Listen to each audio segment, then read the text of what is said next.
ৰাজ্যত সমাপ্ত হ'ল বৃহৎ নিযুক্তি সমাৰোহ। ৬,৩৪৭ জন প্ৰাৰ্থীৰ মুখত বিৰিঙিছে হাঁহি। উৰুকাৰ প্ৰাক মুহূৰ্তত ৰাজ্য চৰকাৰে দিয়া প্ৰতিশ্ৰুতি অনুসৰি শনিবাৰে সৰুসজাইত নিযুক্তি প্ৰদান কৰিলে তৃতীয় বৰ্গৰ পৰীক্ষাত উত্তীৰ্ণ প্ৰাৰ্থীসকলক। মুখ্যমন্ত্ৰীয়ে প্ৰথমে দিছিল বৃহৎ প্ৰতিশ্ৰুতি আৰু সেই প্ৰতিশ্ৰুতি আজি পূৰণ কৰিলে আখৰে আখৰে। মুখত এমুকুৰা উজ্জ্বল হাঁহি, কাষত পিতৃ মাতৃক লৈ সগৌৰৱে নিযুক্তি পত্ৰ ল'বলৈ আহিল সফল প্ৰাৰ্থীসকল। মুঠ ১৫টাতকৈ অধিক বিভাগত নিযুক্তি দিয়া হৈছে প্ৰাৰ্থীসকলক। স্বচ্ছ নিকা আৰু মেধাৰ প্ৰতিযোগিতাত সাফল্য। মাননীয় হিমন্ত বিশ্ব ডাঙৰীয়াক আমি ধন্যবাদ জনাব লাগিব যে ইমান স্বচ্ছ আৰু নিকাভাৱে এই পদ্ধতিটো কৰিছে বাবে নিযুক্তি প্ৰক্ৰিয়াটো। আপোনাৰ বিভাগ? মোৰ বিভাগ দ্বিতীয় বিভাগৰ আৰু মোৰ ডিপাৰ্টমেণ্ট PWD। কোন বিভাগৰ? মই লেণ্ড ৰেভিনিউ আৰু ডিজাষ্টাৰ মেনেজমেণ্ট ডিপাৰ্টমেণ্টৰ। ADREত সফলতাৰে উত্তীৰ্ণ প্ৰাৰ্থীসকল আহিছিল সাধাৰণ যুৱক যুৱতী হৈ, কিন্তু ঘৰলৈ উভতি গৈছে একোজন চৰকাৰী কৰ্মচাৰী হৈ। এয়াই যেন প্ৰাপ্তি, সফলতা উদযাপনৰ দিন। মেধাৰ ভিত্তিত চাকৰি লাভ কৰিছে বহুকেইটা দৰিদ্ৰ পৰিয়ালৰ যুৱক যুৱতীয়ে।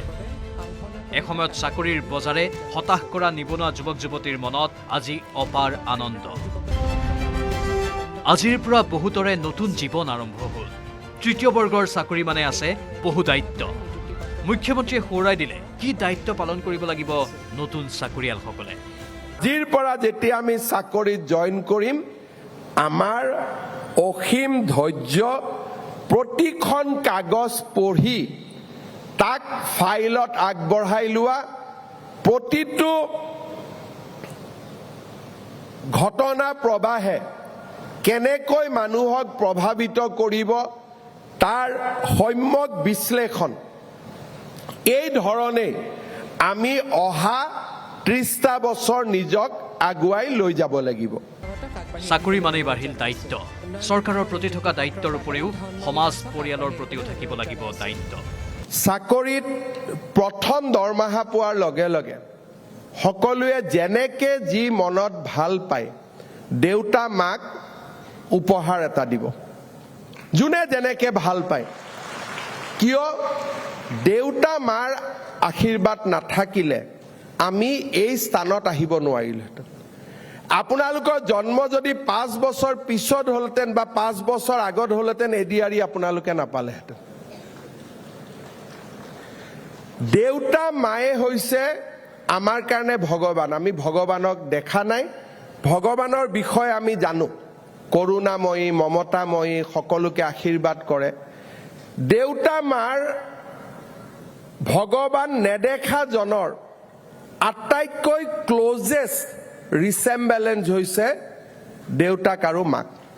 প্ৰতিশ্ৰুতি অনুসৰি চৰকাৰে পূৰণ কৰিলে খালী হৈ থকা পদসমূহ। এই পৰ্যন্ত ৰাজ্যত ১,৫৬,৬৭৯টা পদত নিযুক্তি প্ৰদান কৰিছে চৰকাৰে। ২০২১ চনত প্ৰতিশ্ৰুতি আছিল ১ লাখ নিযুক্তি। যোৱা ৫টা বছৰত আমাৰ চৰকাৰে নিযুক্তি প্ৰদান কৰা যুৱক যুৱতীৰ সংখ্যা যোৱা কালিলৈ ১,৫০,০৩৩ গৰাকী আছিল আৰু আজি ৬,১৮২ গৰাকী প্ৰাৰ্থীক নিযুক্তি প্ৰদান কৰাৰ লগে লগে এই সংখ্যা ১,৫৬,২১৫লৈ বৃদ্ধি পালে। ১০ ফেব্ৰুৱাৰীৰ পূৰ্বে শেষ হ'ব সকলো নিযুক্তি। ফেব্ৰুৱাৰী মাহলৈকে ৰাজ্যত সম্পন্ন হ'ব ১,৭০,০০০ নিযুক্তি। নিৰ্বাচনৰ পাছতে আৰম্ভ হ'ব ADREৰ তৃতীয় সংস্কৰণ। আৰু কেইবাটাও বিভাগৰ নিযুক্তি আছে এতিয়াও, আৰু পৰ্যায়ক্ৰমে সেই নিযুক্তিখিনিও ১০ ফেব্ৰুৱাৰীৰ আগতে আমি গোটেই নিযুক্তিৰ প্ৰক্ৰিয়াখিনি সমাপন কৰিম। ইফালে হুইল চেয়াৰতে বহি নিযুক্তি পত্ৰ নিবলৈ আহিল অভিজিত সোণোৱাল। চব সমান হৈছে, পঢ়িলে পোৱা যাব চাকৰি। পঢ়িলে সপোন এটা আপুনি যদি দেখে, অসমত ছাত্ৰবিলাকৰ কাৰণে পূৰা হোৱাৰ এটা আশা এটা আছে। আমাৰ দৰে হেণ্ডিকেপ ল'ৰা ছোৱালীবিলাকেও এটা সপোন দেখিব পাৰিছে, বিচনাৰ পৰা উঠি পঢ়োঁ, কি ঠিক ছাৰৰ দিনত আমাৰ পূৰাই হয়। সেনেকৈ মোৰ দৰে বহুখিনিয়ে পাইছে, খুবেই ভাল লাগিছে। ৰাজ্যিক নিযুক্তি পৰীক্ষাৰ পদ্ধতিক লৈ ১৫খন ৰাজ্যই অসম চৰকাৰৰ পৰা বিচাৰিছে জ্ঞান। অসমৰ দৰে আন ৰাজ্যই অনুষ্ঠিত কৰিব বিচাৰিছে অনুৰূপ নিযুক্তি পৰীক্ষা। অসমক আজি অনুসৰণ কৰিছে আন আন ৰাজ্যই। ভাৰতৰ 15খনতকৈ বেছি ৰাজ্য অসমলৈ আহি এডিআৰই পৰীক্ষা কেনেকৈ পাতিব লাগে আমাৰ পৰা তেওঁলোকে শিকি তেওঁলোকৰ ৰাজ্যত এই মডেলটো এতিয়া আৰম্ভ কৰিছে।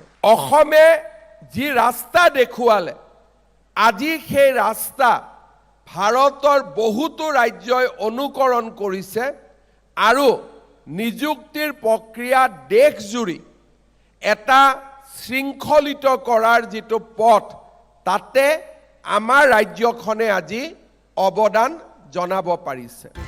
APSCৰ চাকৰি কেলেংকাৰী, কৃষি বিভাগকে ধৰি আন কেইবাটাও বিভাগত এসময়ত বহা চাকৰিৰ বজাৰে হতাশ কৰিছিল শিক্ষিত নিবনুৱা। চৰকাৰী চাকৰিৰ প্ৰতি মোহ এৰি বহিৰাজ্যলৈ ঢাপলি মেলিছিল বহুতেই। কিন্তু বৰ্তমান যেন সেই পৰিৱেশ নাই, তাকেই প্ৰমাণ কৰিছে এই নিযুক্তি পৰীক্ষাই।